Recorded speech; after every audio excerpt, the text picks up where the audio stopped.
لین دین میں اذیت رسانی سے بچیے۔ ہر انسان کو اپنی ضروریات پوری کرنے کے لیے دوسروں کے ساتھ لین دین کرنا پڑتا ہے اور اس کے بغیر زندگی گزارنا ممکن نہیں۔ دین اسلام کا حسن ہے کہ اس نے جس طرح مسلمانوں کو رب تعالیٰ کے حقوق اور اس کی بندگی کا سلیقہ سکھایا ہے، یوں ہی بندوں کے حقوق اور ان کے ساتھ برتاؤ کا قرینہ بھی تعلیم فرمایا ہے۔ معاملات میں اذیت رسانی سے بچنا اتنا ضروری ہے کہ سیدنا ابو سعید سعد خدری رضی اللہ تعالیٰ عنہ کی روایت کے مطابق خاتم النبیین صلی اللہ علیہ وآلہ وسلم نے لین دین کے حوالے سے لوگوں کو مختلف حالتیں بیان کر کے فرمایا،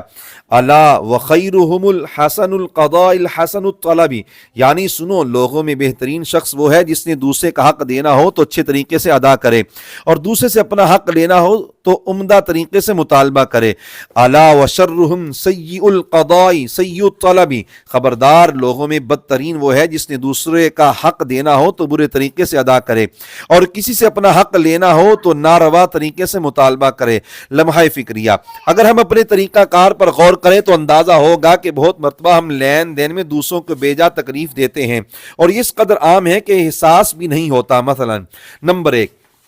قرض کی ادائیگی، ثمن کی سپردگی یا کسی بھی کام کا وعدہ کر کے اسے پورا نہ کرنا شرعی و اخلاقی تقاضوں کے بھی خلاف ہے اور اس سے دوسرے فریق کو اذیت بھی ہوتی ہے، مگر ہمارے معاشرے میں یہ ایک عام سی بات ہے۔ نمبر 2، ایک شخص نے قرض کرایا یا کسی اور مد میں رقم ادا کرنی ہو اور وہ واقعی طور پر کسی مجبوری کی وجہ سے ادا نہ کر پائے تو تانوں، دھمکیوں اور دیگر ذرائع سے اسے پریشان کیا جاتا ہے، حالانکہ اگر وہ حقیقی طور پر مجبور ہے تو شرعاً مہلت کا مستحق ہے، نیز اسے تنگ کرنے سے رقم بھی جلد نہیں مل سکتی۔ نمبر 3، چیز خریدنے کا ارادہ نہ ہو، بس ایسے ہی شوقیہ طور پر دکاندار کا سر کھپاتے رہنا بھی تکلیف دہ امر ہے۔ نمبر 4، اگر دو فریقوں کے درمیان خرید و فروخت یا کرایہ داری وغیرہ کا عقد نتیجہ خیز مرحلے تک پہنچ گیا ہو، یعنی طے ہونے کے بالکل قریب ہو، تو شریعت مطہرہ تیسرے فریق کو اجازت نہیں دیتی کہ وہ زیادہ رقم دے کر یا اپنا اثر و رسوخ استعمال کر کے ان کا عقد خراب کرے اور وہ چیز لینے کی کوشش کرے، کیونکہ ایسا کرنے سے پہلے فریقوں کو پریشانی لاحق ہو سکتی ہے،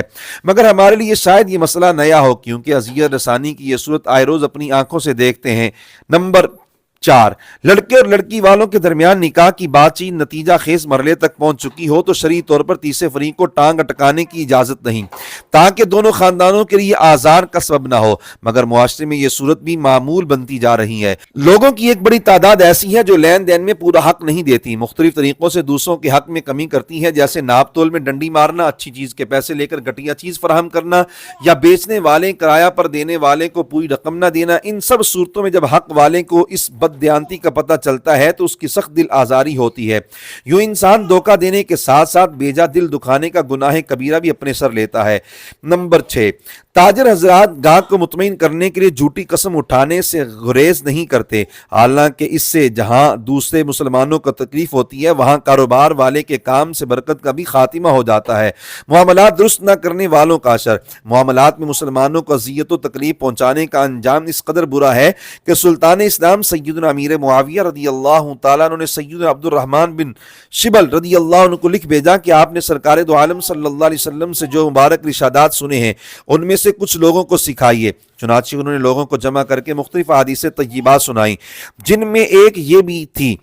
ان التجار هم الفجار، بلا شبہ تاجر ہی نافرمان ہیں۔ صحابہ کرام علیہم رضوان نے عرض کی، یا رسول اللہ صلی اللہ علیہ وسلم، یعنی تاجر کیوں فاجر و نافرمان ہیں؟ کیا اللہ تعالیٰ نے بیع کو حلال اور سود کو حرام نہیں قرار دیا؟ ارشاد فرمایا، بلا ولکنہم یحلفون ویأثمون، یعنی کیوں نہیں، اللہ تعالیٰ نے بیع کو حلال اور سود کو حرام کیا ہے لیکن وہ جھوٹی قسمیں اٹھاتے ہیں۔